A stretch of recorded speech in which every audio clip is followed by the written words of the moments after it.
Lumabet.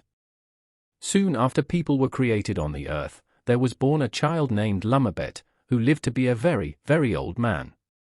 He could talk when he was but 1 day old, and all his life he did wonderful things until the people came to believe that he had been sent by Manama, the Great Spirit. When Lumabet was still a young man, he had a fine dog, and he enjoyed nothing so much as taking him to the mountains to hunt. One day the dog noticed a white deer. Lumabet and his companion started in pursuit, but the deer was very swift and they could not catch it. On and on they went until they had gone around the world, and still the deer was ahead. One by one his companions dropped out of the chase, but Lumabet would not give up until he had the deer.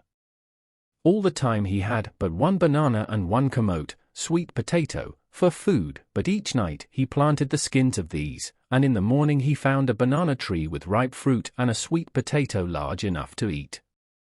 So he kept on until he had been around the world 9 times, and he was an old man and his hair was grey.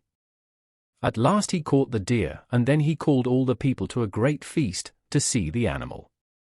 While all were making merry, Lumabet told them to take a knife and kill his father. They were greatly surprised, but did as he commanded, and when the old man was dead, Lumabet waved his headband over him and he came to life again.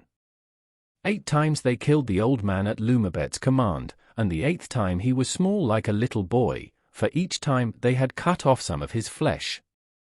They all wondered very much at Lumabet's power, and they were certain that he was a god. One morning some spirits came to talk with Lumabet, and after they had gone he called the people to come into his house. "We cannot all come in," said the people, "for your house is small and we are many."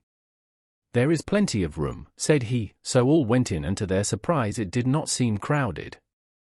Then he told the people that he was going on a long journey and that all who believed he had great power could go with him, while all who remained behind would be changed into animals and buzo. He started out, many following him, and it was as he said.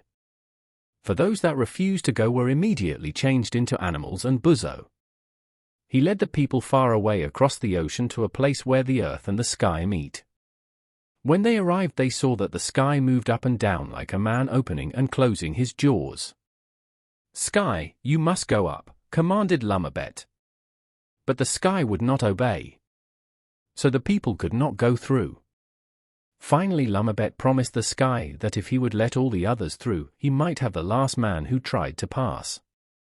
Agreeing to this, the sky opened and the people entered. But when near the last the sky shut down so suddenly that he caught not only the last man but also the long knife of the man before. On that same day, Lumabet's son, who was hunting, did not know that his father had gone to the sky. When he was tired of the chase, he wanted to go to his father, so he leaned an arrow against a baliti tree and sat down on it. Slowly it began to go down and carried him to his father's place, but when he arrived he could find no people. He looked here and there and could find nothing but a gun made of gold.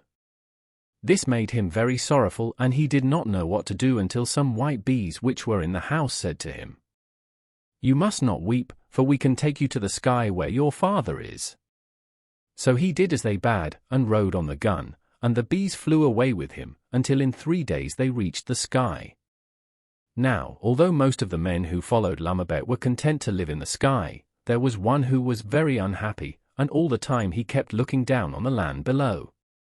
The spirits made fun of him and wanted to take out his intestines so that he would be like them and never die, but he was afraid and always begged to be allowed to go back home.